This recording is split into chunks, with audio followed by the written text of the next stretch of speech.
Boggy Creek Monster from 2016 follows Bigfoot researcher Lyle Blackburn as he goes to the small town of Fouke, Arkansas, to get an updated perspective of the 1972 classic, The Legend of Boggy Creek. If you haven't seen that movie yet, give it a watch before watching this documentary, or at least watch my review to get caught up. The whole movie is narrated and stars Blackburn as he travels to Boggy Creek to get Bigfoot encounters, talk to the descendants of people in the actual movie, and see some of the movie's most famous locations. Sightings of the creature have been showing up in the newspaper since the 1800s. One of these sightings was by a 5-year-old girl who was fishing. She saw the creature washing its feet and face, and she claimed it was only 5 feet away from her. They interview the old sheriff, who actually knew most of the people in the film. He says the people in the movie didn't want attention, and most were forced to move away from all the tourists tromping around in their backyard.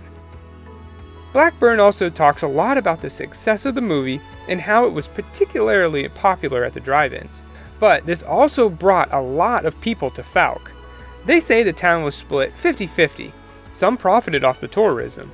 Others weren't so happy about it. One of the more curious findings from the original movie is that 3-toed print that Willie Smith found in his field. They've found prints since, but they all had 5 toes, so either Willie's was a fake or that Bigfoot was seriously messed up. They interview a local, Will Lungsford, about his encounter. He was fishing and he smelled a real bad smell. He started walking to a new fishing spot and just had the feeling something wasn't right.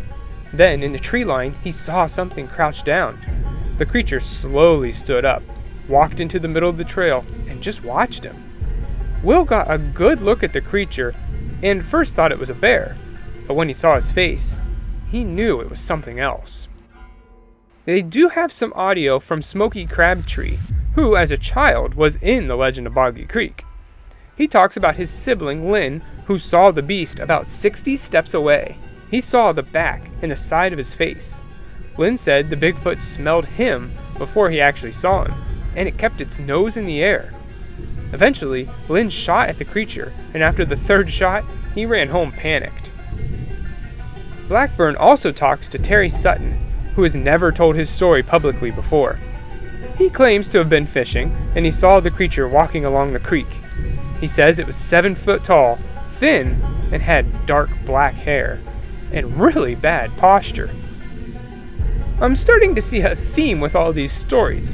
I know Boggy Creek runs through Fouke, but just about every story starts out with, "Oh, I was fishing." I guess there just isn't anything better to do in a small town. Blackburn interviews several more people and gets the same kind of stories. He goes to the fields featured in the movie, and even the Circe's abandoned home. It seems like they tried everything they could to get an updated look on whatever is living in the swamps of Boggy Creek.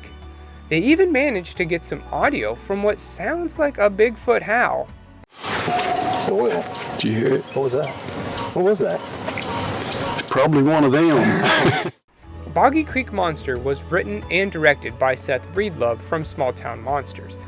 I've seen a few of their documentaries, and I would have to say this is one of the better ones. They do a good job of keeping an equal parts history of Fouke, how the movie impacted the locals, and recent Bigfoot encounters. You can tell Lyle Blackburn is passionate and actually enjoys interviewing these people. If you're in the mood for a decent documentary on the Legend of Boggy Creek movie, and Bigfoot in general, give it a watch. I give Boggy Creek Monster 3 Bigfoot fishing encounters out of 4.